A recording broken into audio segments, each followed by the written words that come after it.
नमस्कार दोस्तों, मैं सतीश चंद्र भास्कर आप सभी लोगों का आपके अपने channel RSSS centre of knowledge में एक महत्वपूर्ण बिंदु के साथ स्वागत करता हूं। आज का जो मुख्य बिंदु है भारत की अवस्थिति एवं विस्तार। इसके तहत आज पार्ट 3 को हमें देखना है। पार्ट 1 और पार्ट 2 के तहत हम लोगों ने भारत की अवस्थिति एवं विस्तार को देखा। वहाँ पे हम लोगों ने भौगोलिक अवस्थिति और खगोलीय अवस्थिति को हम लोग आगे लेके चल रहे हैं। आपने अगर वो वीडियो नहीं देखा है तो आप डिस्क्रिप्शन में आपको लिंक दिया जाएगा, वहाँ से आप उन वीडियो को जाकर देख सकते हैं और इस वीडियो को देखेंगे तो और आपको आसानी होगी समझने में। तो आइए आज हम लोग भारत की अवस्थिति एवं विस्तार को खगोलीय दृष्टिकोण से देख रहे थे। वहाँ पे हम लोगों ने देखा कि भारत का जो अक्षांशीय और देशांतरीय विस्तार है वो किस तरीके से है। आज हम लोग ये सीखने का प्रयास करते हैं कि जो अक्षांश स्तर पर देखा जाए तो मुख्य रूप से भारत के बीचों बीच एक रेखा गुजरती है, कर्क रेखा, जो कि भारत को लगभग 2 भागों में बांटती है। उससे संबंधित जो भी प्रतियोगी परीक्षाओं में प्रश्न आते हैं उनको भी सीखने का प्रयास करेंगे। वहीं हम लोग जो भारत की मानक देशांतर रेखा है, जिसे हम मानक यामोत्तर रेखा भी कहते हैं, उससे संबंधित जो हमारे देश का समय निर्धारण होता है उस पर भी चर्चा करेंगे और भारत के क्षेत्रफल पर भी हम बात करेंगे। तो आइए हम लोग कर्क रेखा से संबंधित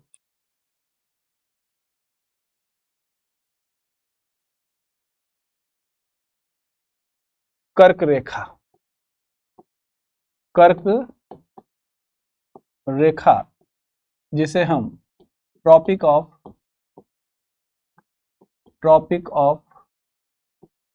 कैंसर के नाम से जानते हैं। यह रेखा भारत के लगभग बीचों बीच गुजरती है। जो इसका अक्षांशीय विस्तार कहें या अक्षांश रेखा जो कहें वो कितने अक्षांश पे है, तो यह है आपका 23 अंश 30 मिनट, जिसे हम 23.5 अंश उत्तरी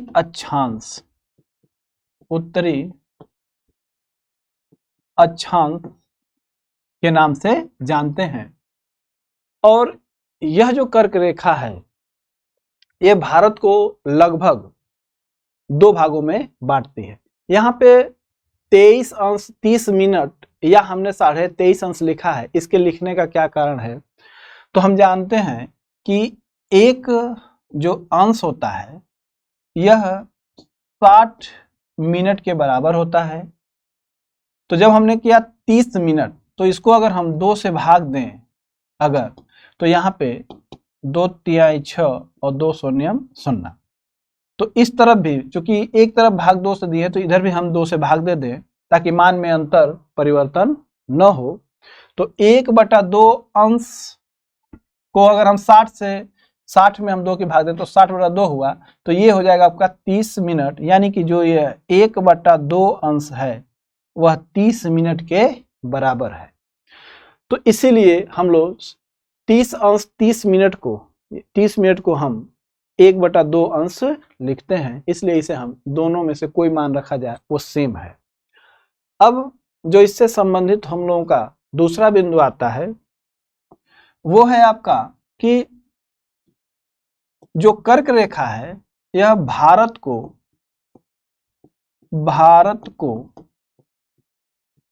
लगभग 2 बराबर भागों में बांटती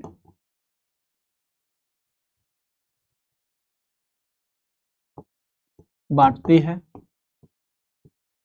अब यहाँ पे समझना है कि जो 2 बराबर भागों में बांटती है, इसको अगर हम ग्राफ से देखें, अगर भारत के मैप को समझने की कोशिश करें, एक सामान्य सा मैप हम लोग बनाते हैं तेजी से।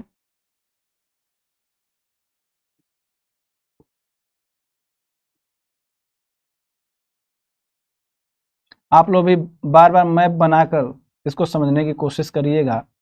क्योंकि मैप के माध्यम से अगर पढ़ते हैं तो ये चीजें स्थायी होंगी।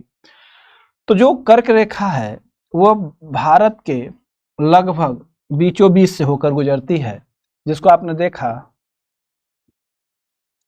23.5 अंश। और ग्लोब को दो बराबर भागों, यानी ग्लोब क्या कहेंगे, इसे भारत को कहेंगे, कि भारत को लगभग दो बराबर भागों में बांटती है।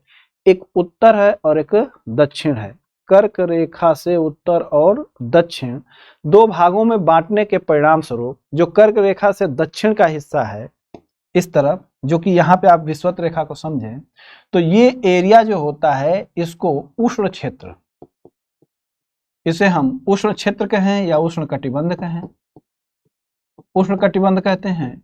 वहीं पे हम अगर कर्क रेखा के उत्तर देखें तो ये जो एरिया होता है इसे हम उपोष्ण अथवा शीतोष्ण कटिबंध कहते हैं। और विषुवत रेखा से जो दूरी होती है भारत की, जो सबसे दक्षिणतम बिंदु है भारत का, वो विषुवत रेखा से 876 किलोमीटर दूर है। ये बिंदु याद रखिएगा, पॉइंट बहुत महत्वपूर्ण पॉइंट है, यहाँ से क्वेश्चन आ सकते हैं। तो जो चीजें हमने समझा इसको अगर हम पॉइंट वाइज समझने की कोशिश करें तो हम देखेंगे कि जो भारत को लगभग दो बराबर भागों में बांटती है, तो दो बराबर जो भाग हो रहे हैं, एक हिस्सा आपका उत्तरी भाग हुआ, कर्क रेखा से बात की जा रही है, वहीं पे एक आपका दक्षिणी भाग। इस तरीके से देखें तो जो आपका उत्तरी भाग है और दक्षिणी भाग है कर्क रेखा से, तो जो उत्तर का हिस्सा है यह कहलाता है उपोष्ण या शीतोष्ण कटिबंध। वहीं पे जो दक्षिणी भाग है अभी आपने देखा, इसे कहते हैं उष्ण कटिबंध।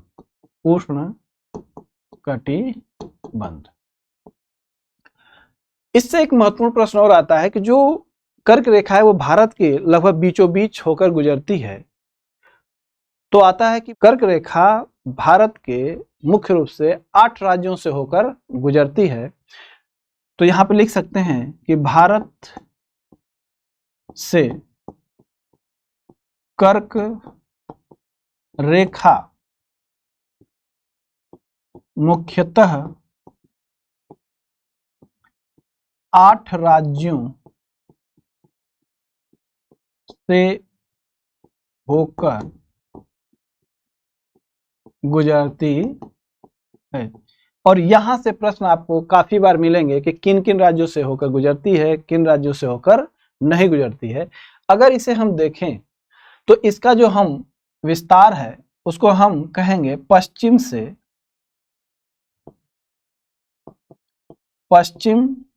से हम पूरब के तरफ देखने का प्रयास करें तो जो कर्क रेखा भारत से किन किन राज्यों से गुजरती है, आप यहाँ पे पॉइंट को आप आगे बढ़ाइएगा। हम लोग अगले पेज पे चलते हैं।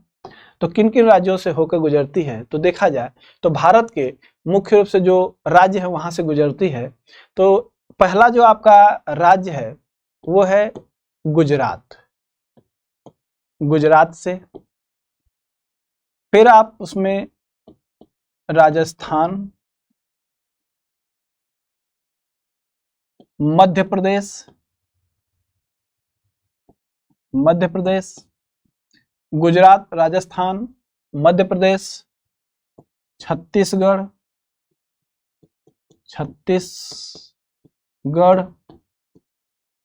गुजरात, राजस्थान, मध्य प्रदेश, छत्तीसगढ़। वहीं पे आपका झारखंड हो जाएगा, पश्चिम बंगाल,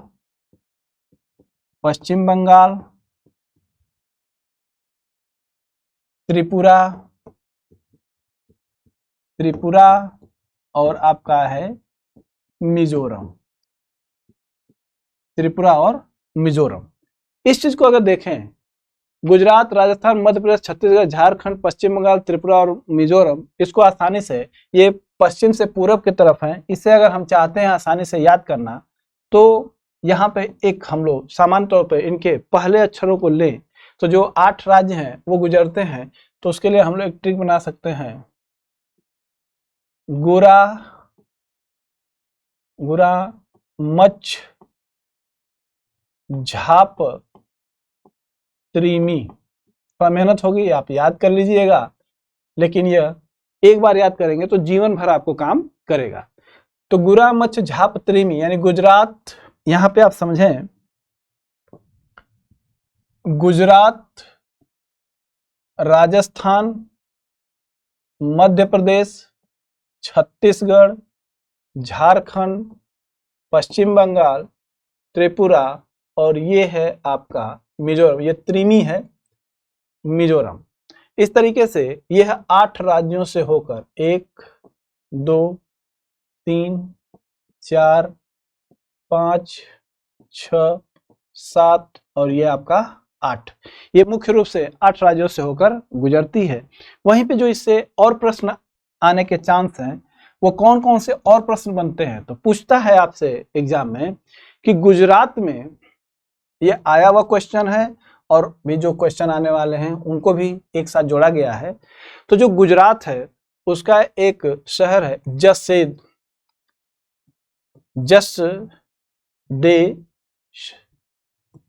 जसदेश। वहीं पे अगर देखा जाए तो जो राजस्थान है इसका एक प्रमुख जो शहर है वो है आपका कालिंजर। और अगर हम बात करें कालिंजर के अलावा भी, जैसे डूंगरपुर,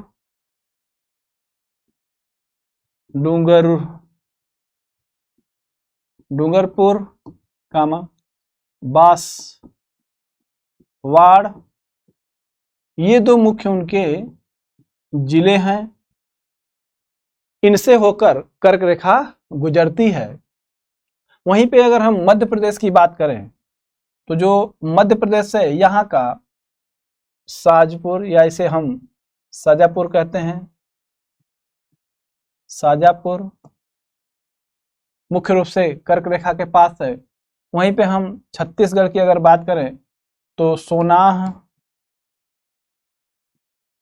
इस कर्क रेखा के पास है। झारखंड की बात की जाए तो वो होगा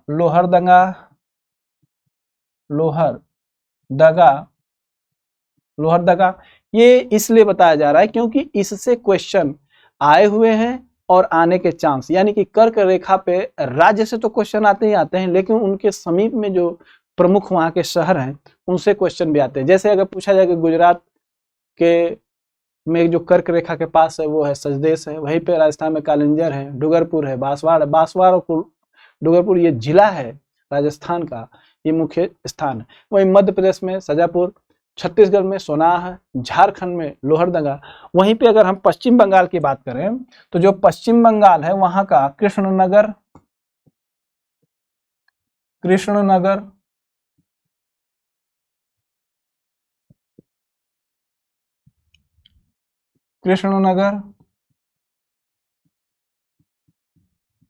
और अगर हम त्रिपुरा की बात करें तो त्रिपुरा का जो उदयपुर,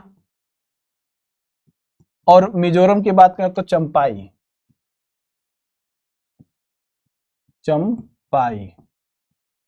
इस तरीके से हम देखें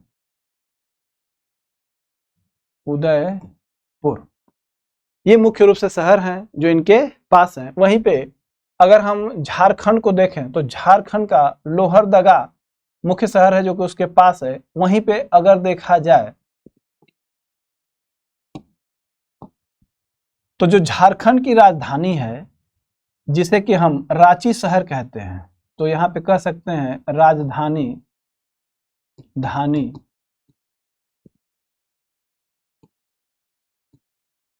रांची शहर पर स्थित है। अर्थात ये कह सकते हैं कि जो कर्क रेखा पर स्थित झारखंड का शहर है रांची, यह मुख्य रूप से महत्वपूर्ण बिंदु है, इससे प्रश्न आपको अक्सर मिलते हैं। वहीं पे 1-2 प्रश्न और बनते हैं, जैसे कि जो कर्क रेखा है किस राज्य में सर्वाधिक दूरी लंबाई है।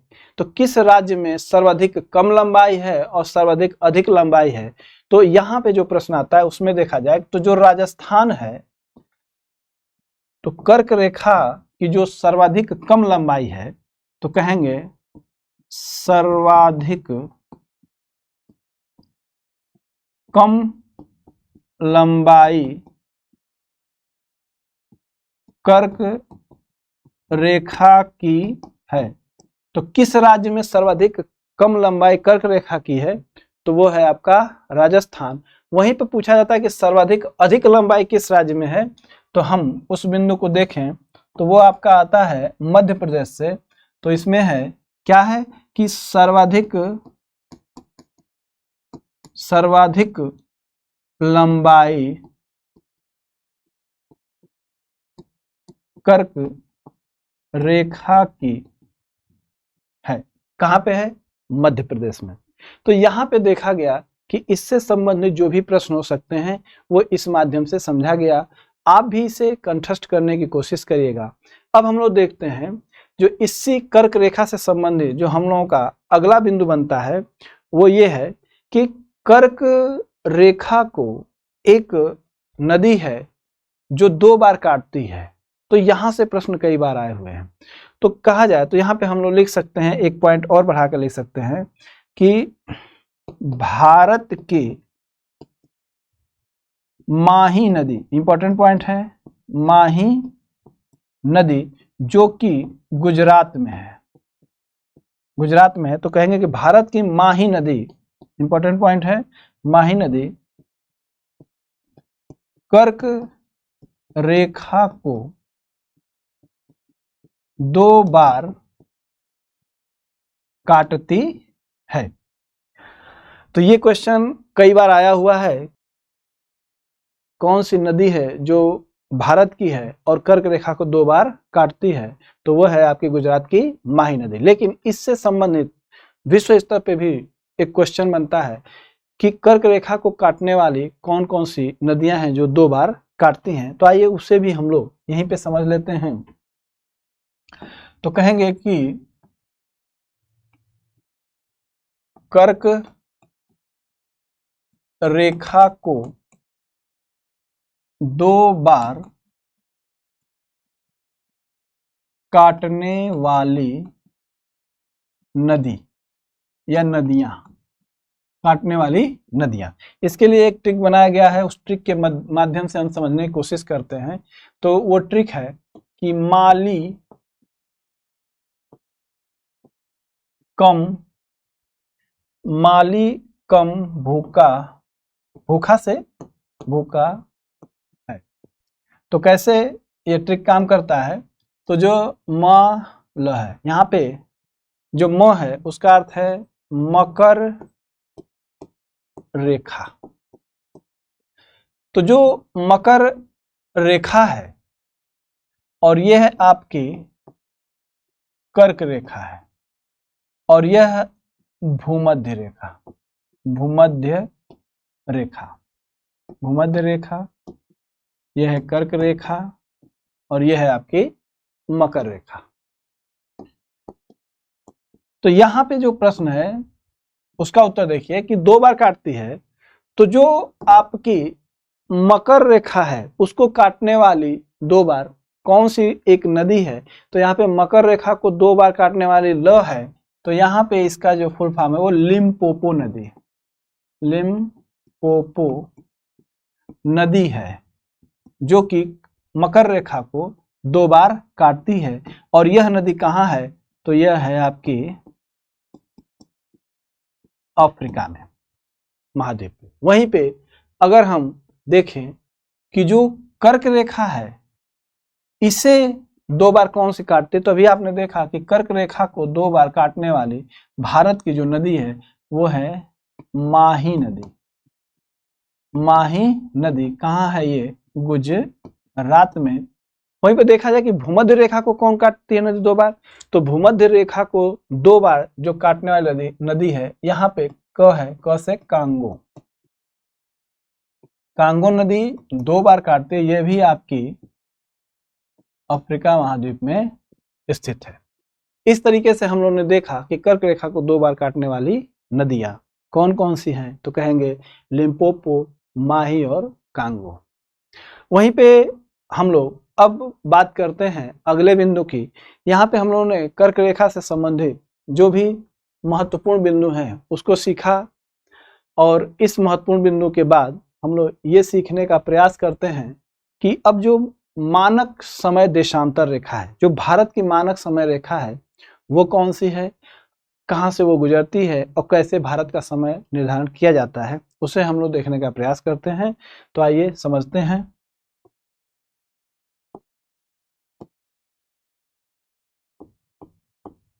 कहते हैं मानक समय रेखा, जिसे हम स्टैंडर्ड टाइम लाइन। अगर हम कहें कि मानक समय रेखा से आप क्या समझते हैं, तो आप यह कह सकते हैं कि किसी देश की जो मानक समय रेखा होती है, या उसे हम मानक यामोत्तर रेखा भी कह सकते हैं, क्योंकि यामोत्तर अर्थात देशांतर रेखा के माध्यम से हम समय का निर्धारण करते हैं। तो जो मानक समय रेखा होती है वह लगभग किसी देश के बीचों बीच से होकर गुजरती है। अगर किसी देश या क्षेत्र का विस्तार और अधिक है तो उसमें एक से अधिक मानक रेखाएं हो सकती हैं। तो यहाँ पे हम लोग देखते हैं कि मानक रेखा जो है वह कितने देशांतर पे है, तो 82 अंश 30 मिनट, जिसे कि हम 82.5 अंश कह सकते हैं, और यह देशांतर के माध्यम से है, और वो भी कहाँ, पूर्वी देशांतर रेखा है। और देशांतर को हम याम्योत्तर भी कहते हैं, याम्योत्तर भी कहते हैं। तो पूर्वी देशांतर पर निर्धारित होता है। इस तरीके से देखें, अगर भारत के मैप को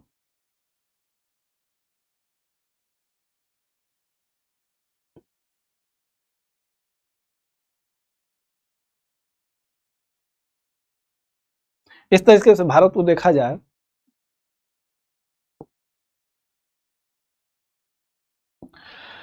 तो जो लगभग भारत के मध्य से होकर गुजरने वाली जो रेखा है वह 82.5 अंश है, पर है पूर्वी देशांतर पे है। पूर्वी देशांतर यानी कि जो मानक समय रेखा 0 डिग्री निर्धारित की गई है, जो कि लंदन से होकर गुजरती है, उससे यह पूरब में है 82.5 अंश, यानी 82 अंश 30 मिनट पूर्वी देशांतर। तो यहां से जो प्रश्न आते हैं वे प्रश्न कौन कौन से आते हैं, तो पूछे जा सकते हैं आपसे प्रश्न कि भारत में जो मानक समय रेखा है वह किन किन राज्यों से होकर गुजरती है। वहीं से हमसे पूछा जा सकता है कि यह मानक समय रेखा जो कि 0 डिग्री, जो कि पूरे विश्व का यहीं से समय का निर्धारण होता है, वह कितने दूरी पर है, समय के आधार पर यह कितना आगे है। और इसी के आधार पर एक बिंदु और समझेंगे कि पूरे विश्व में मानक समय रेखा सर्वाधिक कहाँ पाई जाती है। तो यहाँ पे देखा जाए,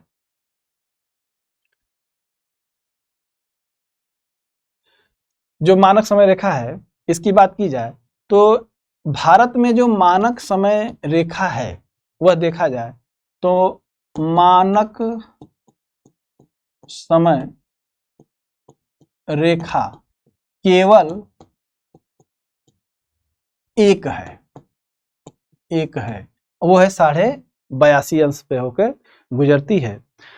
अब देखा जाए कि यह जो मानक समय रेखा है, ग्रीनविच मीन टाइम, इसे हम कहेंगे ग्रीनविच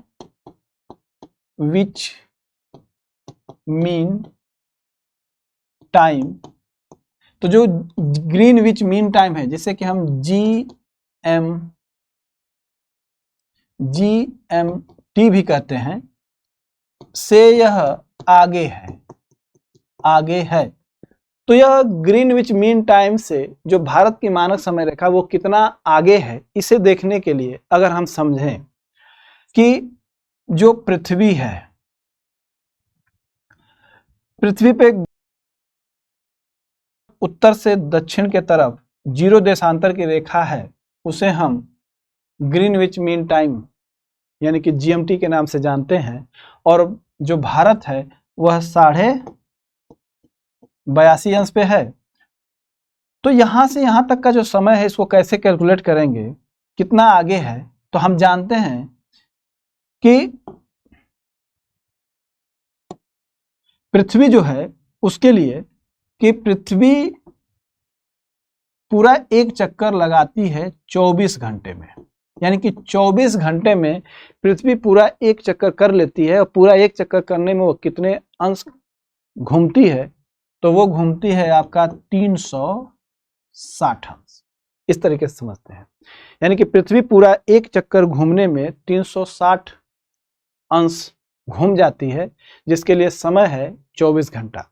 वहीं पे अगर हम इसे 1 घंटा में बदलने का प्रयास करें तो 1 घंटा में कितना डिग्री घूमेगी, तो 360 बट्टा में आपका हो जाएगा 24, और हम 24 से 360 में भाग देंगे तो ये आ जाएगा 15 डिग्री। यानी कि जो पृथ्वी है 1 घंटे में 15 डिग्री घूम जाती है पृथ्वी। इसी को हम समझ सकते हैं कि चूंकि 15 डिग्री पृथ्वी घूमती है बराबर 1 घंटा में, इसलिए 1 डिग्री घूमेगी बराबर 1 घंटा बटा में आपका हो जाएगा 15। वहीं पर इसे हम मिनट में कन्वर्ट करें तो 1 घंटा बराबर होता है आपका 60 मिनट और बटा में 15। 15 से भाग देंगे, 15 चौका 60, तो 15 चौका 60 होता है, तो यानी कि 4 बार भाग जाएगा 4 मिनट। इस तरीके से देखें तो 1 डिग्री का कोण घूमने में पृथ्वी जो समय लेती है वो 4 मिनट। उसको ऐसे समझें, ग्लोब के माध्यम से समझा जाए तो जो ग्लोब है, पृथ्वी जो है वह पश्चिम से पूरब की तरफ घूमती है ऐसे। तो 1 डिग्री घूमने में, 1 डिग्री घूमने में कितना समय लेगी उसी को हम लोग कैलकुलेट किए हैं। तो पूरा एक चक्कर घूमने में इसे 360 अंश घूमना पड़ता है और समय लगता है 24 घंटा, जबकि हम जानते हैं कि 24 घंटे में वो होता है। तो 1 घंटे में कितना, तो 360 बटा में 24 हमने किया, और ये जब हम कैलकुलेशन करते हैं तो हमें निकलता है कि पृथ्वी जो है वह पूरा एक चक्कर 1 डिग्री कोण घूमने में 4 मिनट का समय लेती है। इसी कैलकुलेशन के आधार पे हम ग्रीनविच मीन टाइम यानी जीएमटी से कितना आगे है, पूरब जितने होंगे उनको आगे कहेंगे, और पूरब के पश्चिम जो देश होंगे 0 डिग्री से पश्चिम, उसे हम पीछे कहेंगे। तो कितना आगे है, तो हम जान गए हैं कि 1 डिग्री बराबर 4 मिनट। तो आइए निकालते हैं कितना आगे है भारत। तो यह है 82 अंश 30 मिनट, और हम जानते हैं कि 1 अंश घूमने में 4 मिनट का समय लगता है पृथ्वी को। तो कितना जाना है, 82 अंश। तो 82 अंश जाने में तो 82 गुणते 4 बराबर 4 दूनी 8, 8 चौका 32, 32 मिनट ये हो गया। और 82 नहीं है, उसमें आपको प्लस करना होगा 30 मिनट, और 30 मिनट को लिखते हैं 1/2 अंश। तो हम जानते हैं कि 1 अंश में 4 मिनट का समय लगता है, तो 1/2 यानी आधा अंश है, यानी कि 30 मिनट। तो आधा अंश का अर्थ हुआ कि 1/2 अंश गुणते 4 बराबर 2 दूनी 4, यानी कि यहाँ पे हो जाएगा 2 मिनट। तो जोड़ेंगे तो 8 2 10, 2 और 1 3 और 3, 330 मिनट समय लगेगा टोटल। अगर कुल 330 मिनट समय लग रहा है 0 डिग्री से इधर 82.5 अंश जाने पर, तो इसे हम अगर घंटे में कैलकुलेशन करने की कोशिश करें, 330 में भाग देंगे 60 की, चूंकि मिनट मिनट में है, तो इससे देखते हैं तो होगा 6 5 30, तो 5 0 0 5 6 30, 0 और ये 30, ये मिनट में हो गया और ये आपका घंटा। तो आप देखते हैं इस तरीके से 5 घंटा 30 मिनट का समय अंतराल है भारत के मध्याह्न से। तो यह जो समय है आगे है, कितना आगे है? 5 घंटा 30 मिनट। यदि ना समझ में आया हो तो हम लोग खगोलकी के अंतर्गत वहां पे इसे डिटेल में समझेंगे। फिर भी अगर आपको कोई दिक्कत है तो आप कमेंट करिएगा, इसको एक बार और समझने का प्रयास करेंगे। फिर भी आप क्या करिए, वीडियो को थोड़ा रिवीजन कर लीजिएगा, दोबारा इस पॉइंट को समझ लीजिएगा, आपको याद हो जाएगा, समझ में आ जाएगा। तो यहाँ पे हम लोगों ने देखा कितना, 5 घंटा 30 मिनट आगे है। तो इस चीज को समझ गए हम लोग। इस तरीके से देखा जाए तो ग्रीनविच मीन टाइम से आगे है, कितना है? तो आपका आगे है वह प्लस, यानी आगे है 5 घंटा 30 मिनट। वहीं पे हम देखें कि भारत में एक मानक समय रेखा है, तो सर्वाधिक मानक समय रेखा कहाँ है? यहां से भी क्वेश्चन आते हैं। तो यहीं पे एक बिंदु या पॉइंट हम लोग और बना लेते हैं। तो यहाँ पे हम लोग पॉइंट बनेंगे क्या, कि सर्वाधिक मानक रेखा वाले देश की अगर बात करें, तो सर्वाधिक मानक रेखाओं की बात करेंगे तो हम इसे 2 भागों में बांटकर समझने की कोशिश करेंगे, ताकि आसानी से हमें ये चीजें कंठस्थ हो जाए। तो 2 भागों में बांटेंगे। तो एक मुख्य भूमि से जो जुड़े हुए मानक रेखाएं हैं उसकी भी बात कर सकते हैं। वहीं पे हम समुद्र पारीय क्षेत्रों की बात करेंगे, ओवरसीज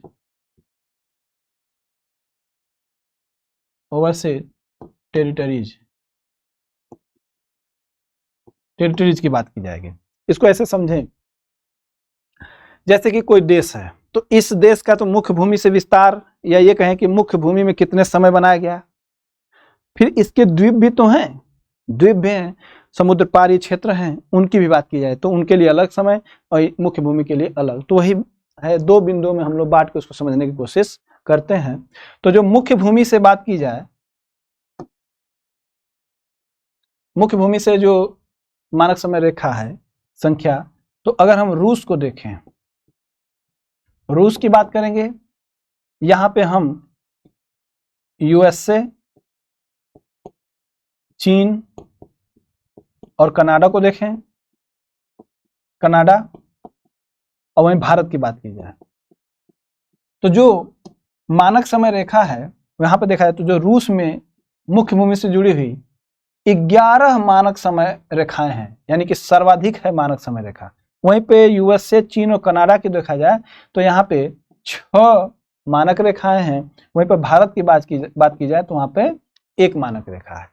अगर हम समुद्र पारी क्षेत्रों को लेके बात करें तो यहाँ पे देखा जाए तो जो मानक समय रेखा है, फ्रांस की बात की जाए तो सर्वाधिक मानक समय रेखाएं जो हैं वो फ्रांस के पास हैं समुद्र पारी क्षेत्रों से तो लेकर, तो वो है उसकी 12।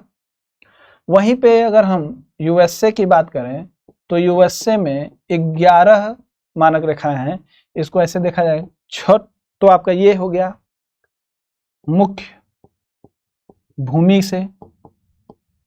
वहीं पे 5 समुद्र पारी है,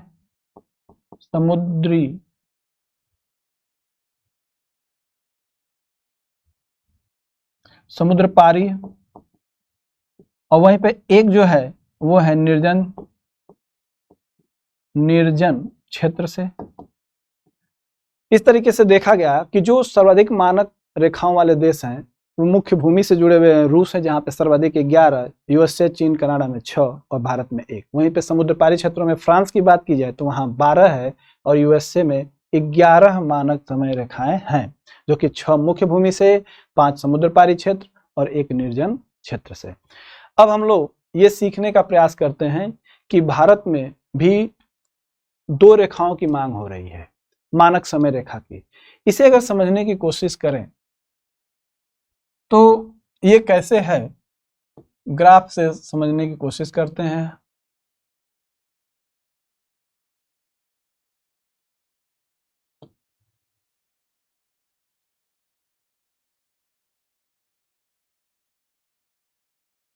इस तरीके से देखा जाए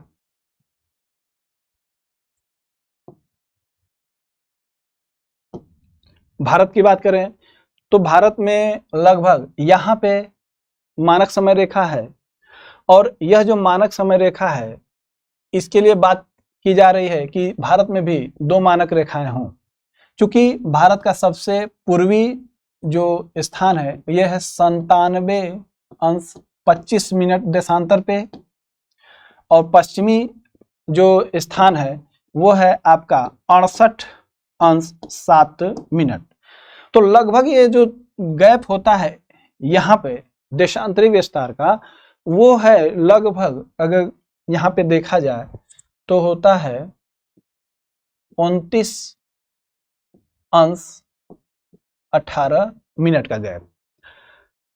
और ये राउंड फिगर में लिया जाए तो ये 30° का गैप होता है, और 30° को अगर हम मिनट में कन्वर्ट करें तो हम जानते हैं कि 1 अंश बराबर 4 मिनट, तो 30° यानी कि 4×3 12 मिनट, 120 मिनट, जो कि लगभग 2 घंटे के बराबर है।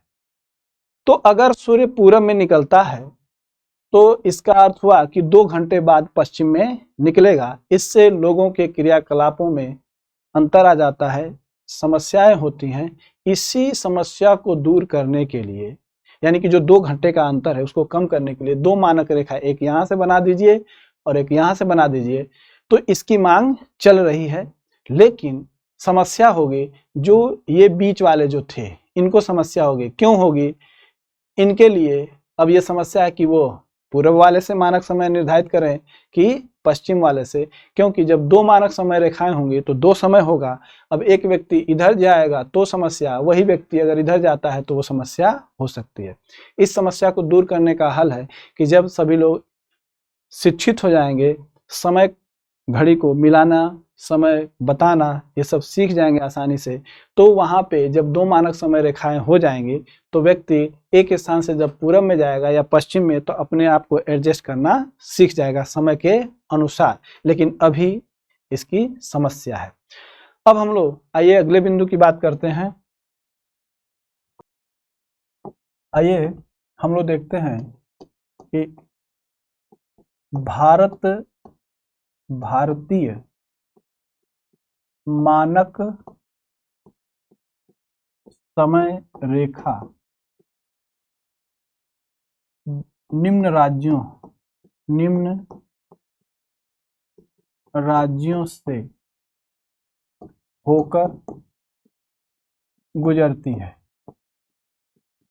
तो वे कौन कौन से राज्य हैं जिनसे होकर भारतीय मानक समय रेखा गुजरती है? यहाँ से प्रश्न अक्सर आया करते हैं, इसे आप ध्यान से समझिए। तो जो सबसे पहला आता है राज्य, तो ये है उत्तर प्रदेश। इसके बाद जो आपके भारतीय मानक समय से रेखा से गुजरने वाला राज्य है वो है मध्य प्रदेश।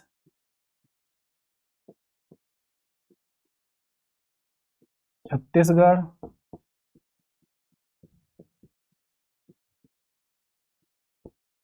उड़ीसा, आज जिसे हम उड़ीसा भी कहते हैं,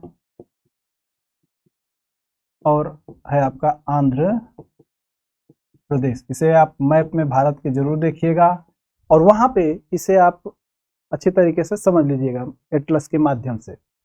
अब इसके लिए देखा जाए तो एक ट्रिक बनाया गया है समझने के लिए। इसी के पहले पहले अक्षरों को लेकर अगर समझें तो कह सकते हैं छौवा। यहाँ पे छौवा को समझें तो जो छौवा है ये एक ट्रिक है जिसके माध्यम से आप इसको आसानी से याद कर देते हैं कि भारतीय मानक समय रेखा किन के राज्यों से होकर गुजरती है। तो छौवा में उत्तर प्रदेश, मध्य प्रदेश, छत्तीसगढ़, उड़ीसा और आंध्र प्रदेश। इसमें एक क्वेश्चन एक बनता है कि उत्तर प्रदेश में जो भारतीय मानक समय रेखा उत्तर प्रदेश में कहाँ से होकर गुजरती है, तो यहाँ पे हम कहेंगे कि मिर्जापुर में एक चौराहा है जिसका नाम है अमरावती चौराहा। वहां से होकर उत्तर प्रदेश में यह मानक समय रेखा गुजरती है। कहीं कहीं आपको इलाहाबाद के पास नैनी से भी माना जाता है, लेकिन जो सही है वो है मिर्जापुर में अमरावती चौराहा से होकर गुजरती है। वहीं पे अगर हम देखें, एक क्वेश्चन और बनता है, अगर मध्य प्रदेश की बात करें तो मध्य प्रदेश के जगदलपुर के पास से गुजरती है। एक प्रश्न यहाँ और बनता है कि जो कर्क रेखा है और आपकी जो मानक रेखा है वो एक दूसरे को कहाँ काटती हैं, तो यहाँ पे कहा जाए कि कर्क रेखा और मानक रेखा एक दूसरे को काटती हैं। तो ये प्रश्न है, यहाँ से क्वेश्चन आपको पेपर में मिल सकते हैं कि कर्क रेखा और मकर रेखा एक दूसरे को कहाँ काटती हैं। तो ये काटती हैं आपका सूरजपुर में।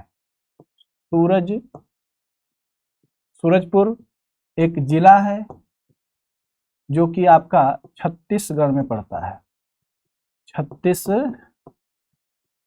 पड़ता है, और वहीं पे ये एक दूसरे को काटती हैं। इसको इस तरीके से अगर हम डायग्राम के माध्यम से समझने का प्रयास करें तो ये है आपका छत्तीसगढ़।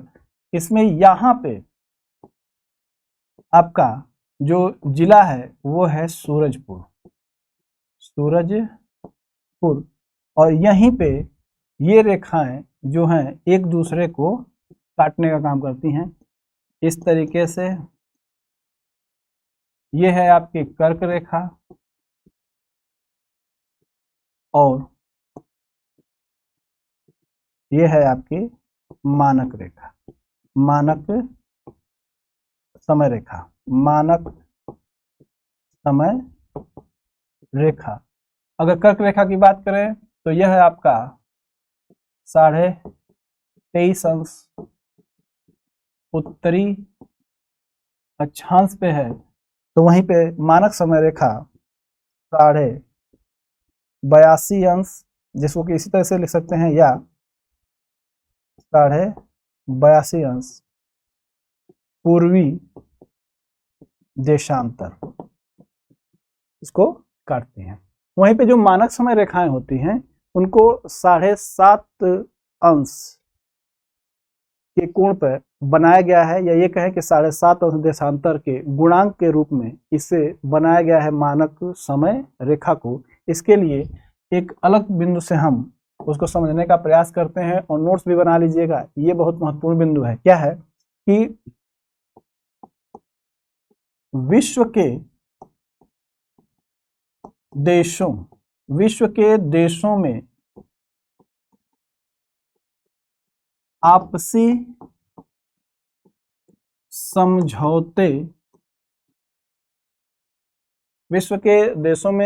समझौते के अंतर्गत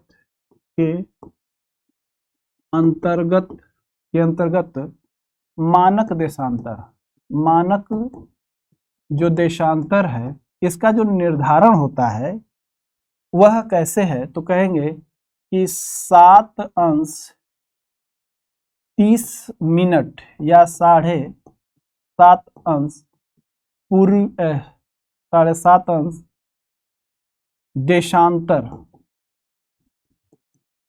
देशांतर के गुणांक जो कि लगभग 30 मिनट के बराबर है, इसे माना गया है। यानी कि 7.5 अंश के अंतर पे मानक समय रेखा अगर निर्धारित की जाती है तो एक स्थान से दूसरे स्थान में सामान्यतः 30 मिनट का अंतर होगा। 7.5 अंश 30 मिनट के कैसे बराबर है, तो हम जानते हैं कि एक अंश बराबर 4 मिनट तो 7 अंश बराबर होगा 7 गुणित 4 यानी कि 28 मिनट, और जो 30 मिनट है जो कि आधा अंश है तो इसका 2 मिनट ये जुड़ जाएगा, तो ये हो जाएगा आपका 30 मिनट। तो ये अंतर है। इसके लिए आप एक स्टेटमेंट याद रख सकते हैं। वो स्टेटमेंट ये है कि के गुणांक पर चुना जाता है ताकि 7 अंश 30 मिनट देशांतरीय 7 अंश 30 मिनट देशांतरीय दूरी पर स्थित स्थानों के बीच आधे घंटे यानी कि 30 मिनट आधे घंटे का समयांतर हो। यहाँ पे हम लोग इस बिंदु को समझने देते हैं कि जो कर्क रेखा है और मानक रेखा है ये एक दूसरे को सूरज कुजिरा यानी कि छत्तीसगढ़ में काटती है। वहीं पे जो मानक समय रेखा है यह विश्व के देशों के आपसी समझौते के अंतर्गत 7.5 अंश देशांतर के गुणांक पर निर्धारित किया गया है, और यह इसलिए किया गया है कि किसी स्थानों के बीच में आधे घंटे यानी कि 30 मिनट का समयांतर होना चाहिए।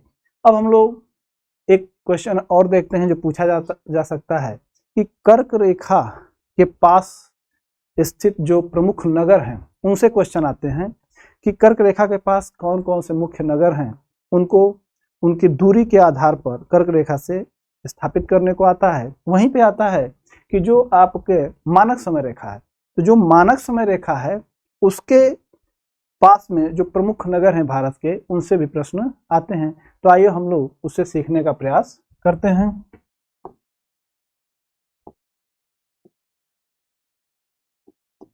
आप देखते हैं हम लोग मानक समय रेखा के पास मानक समय रेखा के पास स्थित प्रमुख शहर इसे बहुत ध्यान से देखिए, यहां से क्वेश्चन आए हुए हैं और आने के भी चांस बनते हैं। तो जो प्रमुख शहरों की बात करें तो सबसे पहले हम लोग ये देखते हैं कि जो भारत की मानक समय रेखा है वह 82.5 अंश पूर्वी देशांतर पे है, और जो भी प्रमुख शहर होंगे पूर्वी देशांतर है, तो जो भी देश होंगे वो सब शहर होंगे वो पूर्वी देशांतर पर ही स्थित होंगे। तो जो पूर्वी देशांतर पर स्थित होंगे तो वो किस तरीके से हैं, यहां से क्वेश्चन आए हुए हैं। इसलिए देखा जाए तो एक प्रमुख जो शहर है वो है आपका 81 अंश 19 मिनट पे। वहीं पे एक शहर है आपका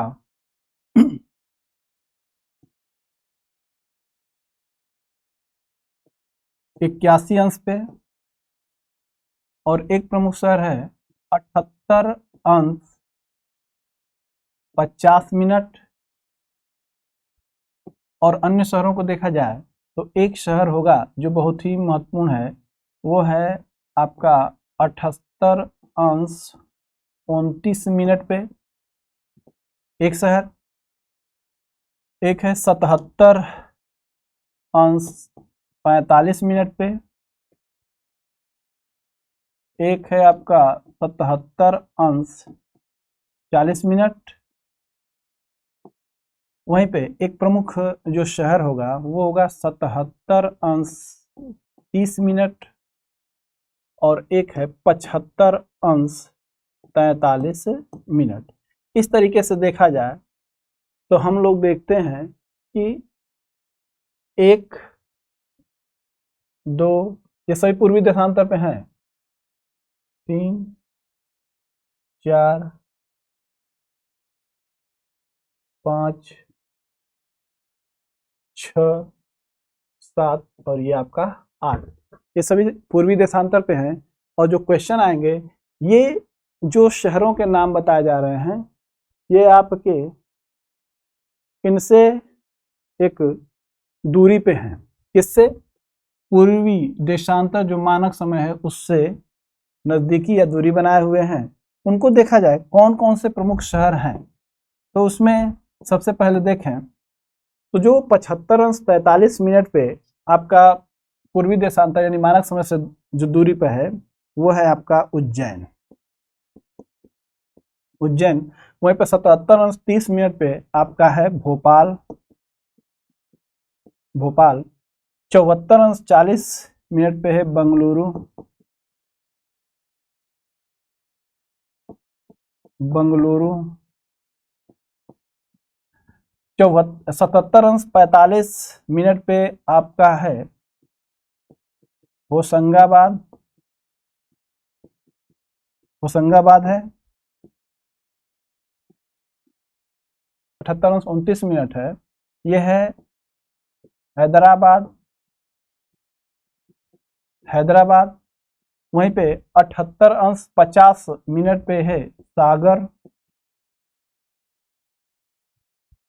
और 81 अंश पे है आपका लखनऊ। और 81 अंश 19 मिनट पे है आपका रीवा। इस तरीके से देखा जाए तो इस पे जो प्रश्न आएंगे वो इसी तरीके से आएंगे कि पूछा जाएगा कि मानक समय रेखा से दूरी के आधार पे कौन सबसे दूर है, कौन नजदीक में है, या उसको क्रम से व्यवस्थित कीजिए। थोड़ा उबन लग रहा होगा आपको, लेकिन हमारी मजबूरी है कि हमें ये पढ़ाना है कि ये चीजें आती हैं और आई हुई हैं, और आप लोगों को भी चाहिए कि इन चीजों को थोड़ा याद करें, क्योंकि इनसे प्रश्न आएंगे। हाँ, आपके लिए समस्या जो थी उसको हमने पूरी कोशिश की है कि इसको आसान कर दिया जाए, तो क्रम से आप याद कर सकते हैं। ये डिग्री आपको याद करने की जरूरत नहीं है।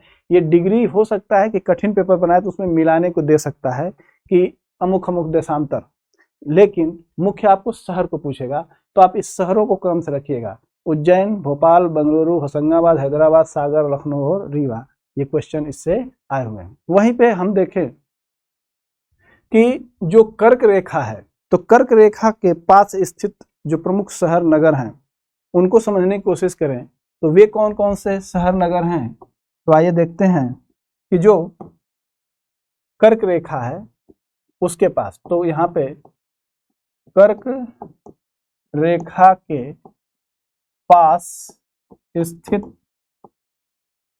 प्रमुख शहर की अगर हम बात करें, तो सबसे पहले देखिए कि माना जाए कि एक यह कर्क रेखा है। कर्क रेखा जिसको कि हम जानते हैं कि 23.5 अंश है। उत्तरी अक्षांश।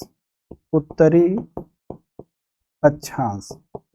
तो सभी अक्षांशों के लिए यहाँ पे हम उत्तर का ही प्रयोग करेंगे, यानी उत्तरी अक्षांश। उत्तरी अक्षांश अगर न लिखें तो भी समझिएगा कि उत्तरी अक्षांश की बात की जा रही है।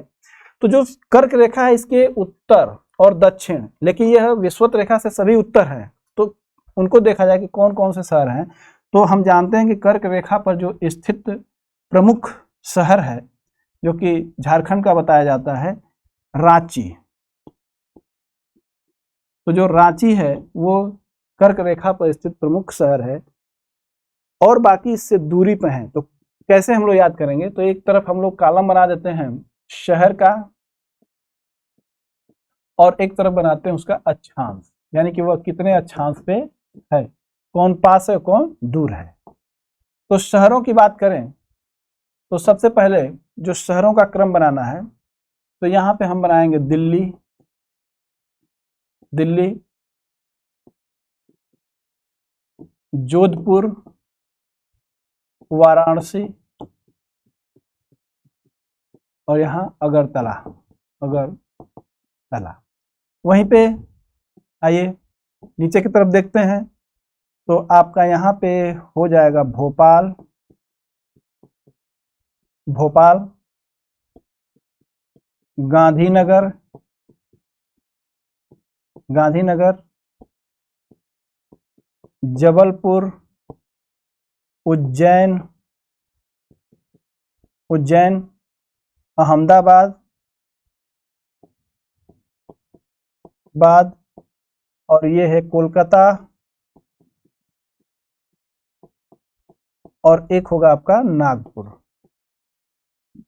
इस तरीके से देखें तो हम लोग इन शहरों को इस तरीके से रख सकते हैं, लेकिन इसके जो अक्षांशीय विस्तार है, अगर हम उसकी बात करें तो जो अक्षांशीय विस्तार है उसको देखा जाए तो जो अगरतला है इसका जो अक्षांशीय विस्तार है वो है 23°50'। वाराणसी का जो अक्षांशीय विस्तार है वो है 25°18'। उत्तरी अक्षांश बोल सकते हैं आप, यहाँ पे आप उत्तरी अक्षांश बोलेंगे। और जो आपका जोधपुर है, जोधपुर है वो है आपका 26°29'। और जो दिल्ली है वो है 28°61'। ये सभी उत्तरी अक्षांश की तरफ पड़ते हैं। ये भी उत्तरी अक्षांश है, लेकिन ये कर्क रेखा से दक्षिण में है और ये कर्क रेखा से उत्तर में। अगर हम भोपाल की बात करें तो जो भोपाल का जो अक्षांशीय है यानी कि अक्षांश है वो है आपका 23°25'। जो गांधीनगर है तो गांधीनगर का जो है वो है आपका 23°19' उत्तरी अक्षांश।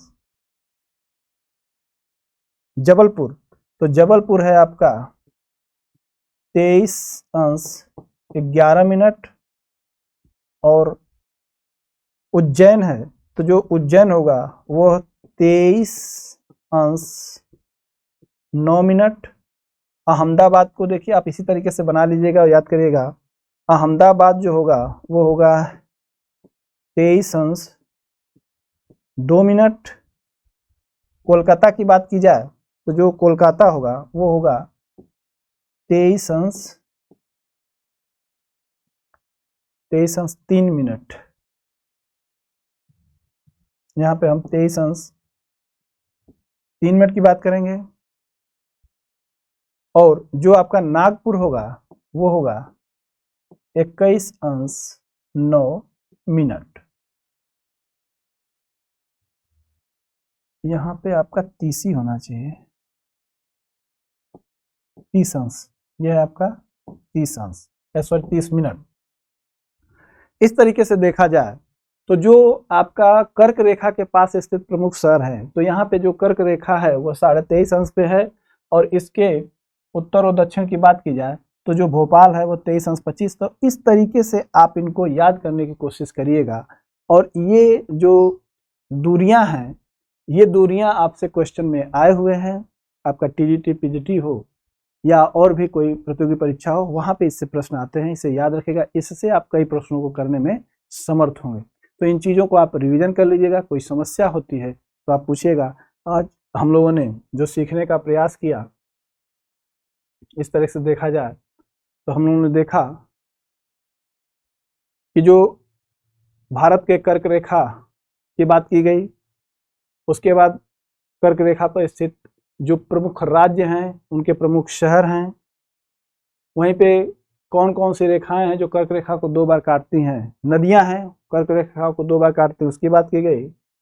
मानक समय रेखा से हम लोगों ने बात किया और फिर उसके बाद मानक समय रेखा किन किन राज्यों से होकर गुजरती है और फिर कर्क रेखा और मानक रेखा एक दूसरे को कहाँ काटती है, सूरजपुर। वहीं पे फिर हम लोगों ने देखा अन्य चीज़ों को भी। तो यहाँ पे हम लोग अपने इस क्लास को आज विराम देते हैं और हम लोग मिलते हैं अगले वीडियो में। धन्यवाद।